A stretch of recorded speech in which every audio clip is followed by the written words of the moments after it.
គោរពជំរាបសួរពុកម៉ែបងប្អូនទាំងអស់គ្នាសូមស្វាគមន៍មកកាន់នៅ Channel របស់ Admin សម្រាប់ថ្ងៃទី23ខែតុលាឆ្នាំ2025 Admin ក៏មានតម្រុយឆ្នោតពិសេសនិងលេខល្អសម្រាប់ចែកជូនពុកម៉ែបងប្អូនផ្សងសំណាងកម្សាន្តប្រចាំថ្ងៃផងដែរ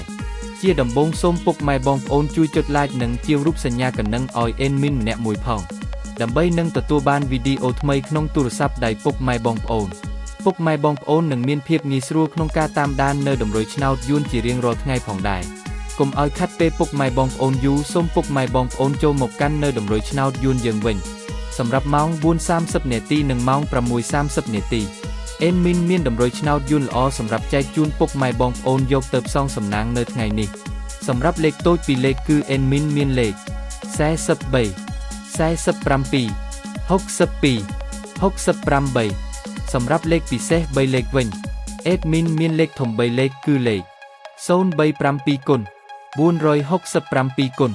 862គុណរីឯលេខអូសខ្ទង់វិញ Admin អូសខ្ទង់40និងខ្ទឹង60ផងដែរបើសិនពុកម៉ែបងប្អូនដែលស្រឡាញ់និងចូលចិត្តលេខរបស់ Admin ពុកម៉ែអាចយកទៅផ្សងសំណាងបាននៅថ្ងៃនេះសុទ្ធតែលេខល្អៗតម្រុយឆ្នោតយើងខ្ញុំបានមកដល់ទីបញ្ចប់ហើយសូមជូនពរឲ្យពុកម៉ែបងប្អូនទាំងអស់គ្នាហេងសំណាងល្អមានលាភមានជ័យនិងចូលរង្វាន់ធំបានបើកលុយទាំងគ្នាណាពុកម៉ែបងប្អូនជាចុងក្រោយសូមពុកម៉ែបងប្អូនជួយចុច like និងជាវរូបសញ្ញាកណ្ដឹងឲ្យ Admin ម្នាក់មួយផងមកដើម្បីទទួលបានវីដេអូថ្មីសូមជួបគ្នានៅថ្ងៃស្អែកបន្តទៀតណាសូមអរគុណ